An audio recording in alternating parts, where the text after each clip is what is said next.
V K Rajesh ಅಂತೇಳಿ ಕೋಲಾರ ಗಾಂಧಿನಗರದಲ್ಲಿ ವಾಸವಾಗಿದೆ. ಕೋಲಾರ ನಗರಸಭೆ ಮಾಜಿ ಉಪಾಧ್ಯಕ್ಷರು ಸಹ ಆಗಿದ್ದು, ಈ ಗಾಂಧಿನಗರದ ಒಂದು ಶಾಲೆಯ ರಸ್ತೆ ಮಧ್ಯಭಾಗದಲ್ಲಿ ಒಂದು ವಿದ್ಯುತ್ ಕಂಬ ಇಲ್ಲಿ ಕಂಬದ ಇರೋದ್ರಿಂದ ಇಲ್ಲಿ ಸಾಕಷ್ಟು ತೊಂದರೆ ಆಗ್ತಾ ಇತ್ತು. ವಾಹನಗಳು ಸಂಚಾರ ಮಾಡೋದಕ್ಕೆ, ಮಕ್ಕಳು ಓಡಾಡೋದಕ್ಕೆ, ಮತ್ತು ಮನೆ ಮೇಲೇ ವೈರುಗಳು ಹೋಗಿರೋದ್ರಿಂದ ಈ ಅಪಾಯದ ಸ್ಥಿತಿಗಳಲ್ಲಿ ಇರೋದ್ರಿಂದ ಇದನ್ನು ಬೆಸ್ಕಾಂ ಇಲಾಖೆ AW ಅವ್ರ ಗಮನಕ್ಕೆ ತಂದು, JE ಅವ್ರು ತಂದು, ಮತ್ತು ಡಬಲ್ ಅವ್ರ ಗಮನಕ್ಕೂ ಹೋಗಿದೆ.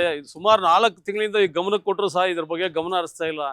ಒಬ್ಬ ಪ್ರಭಾವಿ ವ್ಯಕ್ತಿಗಳಿಂದ ಕಡೆ ಸಹ ನಾವು ಕರೆ ಮಾಡಿಸಿದ್ದೀವಿ, ಆದರೂ ಇಲಾಖೆಯಲ್ಲಿ ಯಾರೂ ಗಂಭೀರವಾಗಿ ಪರಿಗಣಿಸ್ತಾ ಇಲ್ಲ. ಗುತ್ತಿಗೆದಾರರು ಬರ್ತಾ ಇದ್ದಾರೆ, ಹೋಗ್ತಾ ಇದ್ದಾರೆ, ಆದರೆ ಯಾರು ಈ ಕೆಲಸ ಮಾಡಿ ಮುಗಿಸ್ಬೇಕು ಅಂತೇಳಿ ಆ ಥರ ಯೋಚನೆ ಮಾಡ್ತಾ ಇಲ್ಲ. ಇದರಿಂದ ಇಲ್ಲಿ ವಾಹನಗಳು ಸಂಚಾರ ಆಗಿ ಪಕ್ಕದ ಮನೆಗಳೆಲ್ಲನೂ ಇದರಿಂದ ಮಕ್ಕಳು ಅಲ್ಲೂ ತೊಂದರೆ ಆಗ್ತಾ ಇದೆ ಮನೆಗೆ. ಆದರೂ ಸಹ ಇಲಾಖೆ ಸಂಪೂರ್ಣವಾಗಿ ನಿರ್ಲಕ್ಷ್ಯ ವಹಿಸಿದೆ.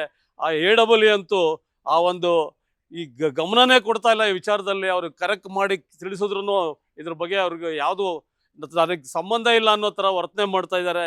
ಇಂಥ ಒಂದು ಪರಿಸ್ಥಿತಿನಲ್ಲಿ ಇದು ನಿಂತಿದೆ. ಈಗಲಾದರೂ ಇಲಾಖೆ ಎಚ್ಚೆತ್ಕೊಳ್ಳುತ್ತಾ, ಇಲ್ಲಾಂದರೆ ಈ ಜಿಲ್ಲೆನಲ್ಲಿ ಸಂಪೂರ್ಣವಾಗಿ ಆಡಳಿತ ವ್ಯವಸ್ಥೆ ಕುಸಿದಿದೆ ಅನ್ನೋದಕ್ಕೆ ಇದು ಪ್ರಮುಖ ಸಾಕ್ಷಿ ಅಂತ ಹೇಳಲಿಕ್ಕೆ ಇಚ್ಛೆ ಪಡ್ತೀನಿ. ಹೃದಯ ರೋಗ ಮತ್ತು ಹೃದಯ ಶಸ್ತ್ರಚಿಕಿತ್ಸೆ, ವ್ಯಾಸ್ಕುಲರ್ ಶಸ್ತ್ರಚಿಕಿತ್ಸೆ, ಸಮಗ್ರ ಹೃದಯ ಆರೈಕೆ ಸೇವೆಗಳಿಗಾಗಿ ನಿಮ್ಮ ವಿಶ್ವಾಸಾರ್ಹ RL Jalappa Narayana heart centre, STUMC campus, Tamaka, Kolar.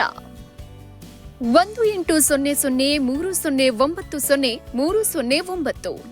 BESCOM AW ಅವರು ಚಂದ್ರಶೇಖರ್ ಶ್ರೀನಿವಾಸ್ ಅಂತ ಹೇಳ್ಬಿಟ್ಟು ಅವ್ರ ಹೆಸರು, ಮತ್ತು ಅಲ್ಲಿ ವಿಜಯ್ ಕುಮಾರ್ ಅಂತ JE, ಇವರೆಲ್ಲರ ಗಮನಕ್ಕೂ ಇದು ಹೋಗಿದೆ. ಆದರೂ ಸಹ ಇದ್ರ ಬಗ್ಗೆ ಇವಾಗ ಈ ತನಕ ಅವ್ರು ಕಿಂಚಿತ್ತು ಆಸಕ್ತಿ ವಹಿಸ್ತಾ ಇಲ್ಲ. ಅಂದರೆ ನಿರ್ಲಕ್ಷ್ಯ ಎದ್ದಕ್ಕೆ ಕಾಣಿಸ್ತಾ ಇದೆ ಅಂತೇಳಿ ಹೇಳಕ್ಕೆ ಇಷ್ಟಪಡ್ತೀನಿ. ಈ ಸುಮಾರು 4 ತಿಂಗಳಾಗಿದೆ ಅವ್ರಿಗೆ ಹೇಳಿ.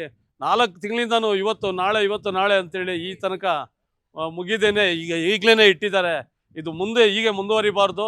ಈ ಕೂಡಲೇ ಅವ್ರೇನಾದರೂ ಗಮನ ಹರಿಸಿ ಕೂಡಲೇ ತೆರವುಗೊಳಿಸಿಲ್ಲ ಅಂದರೆ ನಾವು ಇದ್ರ ವಿರುದ್ಧ ಹೋರಾಟ ಮಾಡಬೇಕಾಗತ್ತೆ ಅಂತ ಹೇಳಲಿಕ್ಕೆ ಬೆಸ್ಕಾಂ ಇಲಾಖೆಗೆ ಎಚ್ಚರಿಕೆ ಕೊಡ್ತಾ ಇದ್ದೀವಿ.